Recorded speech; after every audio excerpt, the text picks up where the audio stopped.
Keep the main thing the main thing. We often forget to do this, since we evolved that way, but we can change it. Hi guys, welcome back to Coffee Shop, and today I'm going to be gifting you some time. Now imagine one of these two scenarios. You have been working out for quite a while but are not seeing any results, or you don't have time to work out. Working out just takes too long. Sounds familiar? These problems, both of them, have become far too common and happen to be the perfect antidote to improving performance and actually seeing results. But honestly, the entire problem of I've been working out but I'm not seeing any results is usually an easy fix. The far majority of the population highly overestimate how much they work out and underestimate how much they eat. This, in one form or another, is the cause of all these problems. Let's address the most common forms of these, solving which will not only reduce your workout timing but also speed up your results. Firstly, and most importantly, keep the main thing the main thing. So if you want to progress, you first need to know what you're progressing towards and then keep that in focus. Now this has two parts: knowing what to focus on and then actually focusing on it. For this you need a very specific goal. A goal like I want to be able to lift heavier is stupid, it's too vague. How heavy is heavy enough? How do you know if you're progressing towards your goal? What is your plan? How do you know you're actually achieving your plan? You don't. And when you don't know what you're focusing towards, it's impossible to focus on it. And that's the second part of my point. Okay, so assume you know what to focus on. I want to be able to squat 100 kilos in the next 6 months. Now prioritize your training such that you are able to achieve that goal and stop beating around the bush.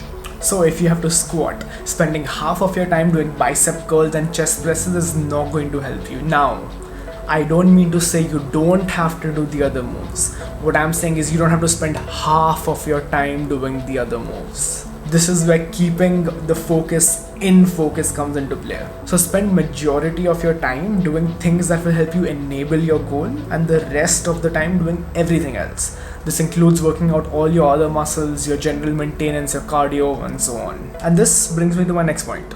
Plan your workout. If you don't already do this, then making this one change is going to give you the biggest, fastest results you can imagine. Now, planning can be as simple as I'm going to work out on Mondays, Wednesdays, and Fridays, not on the other days. Or you pre-plan every single move you're going to do and how you're going to do it. But the point remains, if you know what you're going to do before you do it, you will spend a lot less time trying to figure out what to do and more time actually doing it. In short, making a plan will let you keep the main thing the main thing. Also, your rest days and cheat meals are going to be pre-planned. So when they come, you can completely and fully enjoy them. Another benefit of planning your workouts is that you also end up tracking your workouts, and when you track what you do, you get a much better, a much complete objective way of looking at how you're progressing and how you should progress. This is the single best piece of advice I can give to you. And speaking of tracking, your rest times are far too long. For the general population, the greatest workouts are those that don't last more than an hour.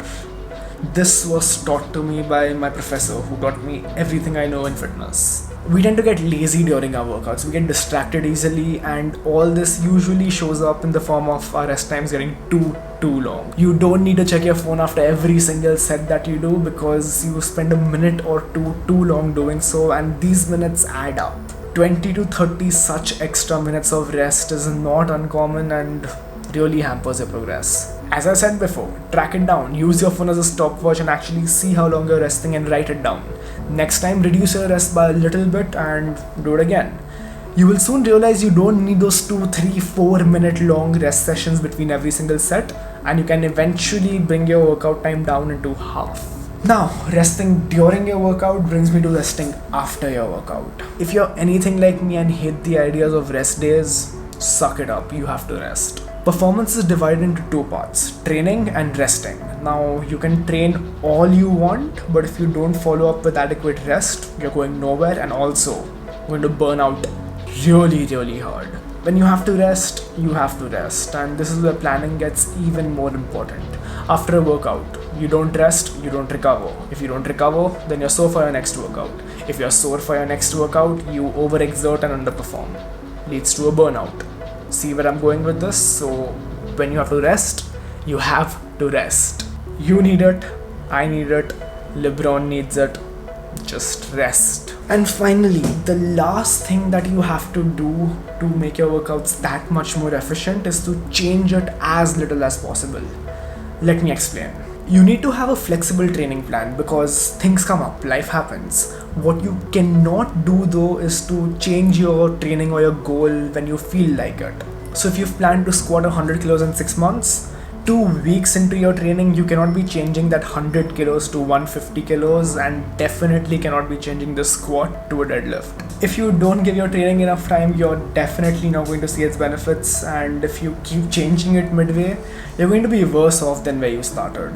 So once you've actually figured out what to focus on, actually keep that in focus long enough that you see benefits as opposed to getting triggered by something or another and wanting faster results. This way, 2 years will pass and you will see yourself at the exact same spot as where you are right now. We all value time, some more than others, but we ourselves end up wasting a lot of it. And we don't always do it consciously, but to keep ourselves in check, we need some form of objectivity. Having a pre-made plan and actually tracking your workout will give you a pretty objective view to see how you're progressing and how to move forward, and also makes it much more difficult to escape this responsibility. Start small. Figure out what you need to focus on and take small steps from there. Remember, small changes always gives you the best results. And as always, remember to like the video if you liked it and subscribe if you want to see more of such content. I'll see you around.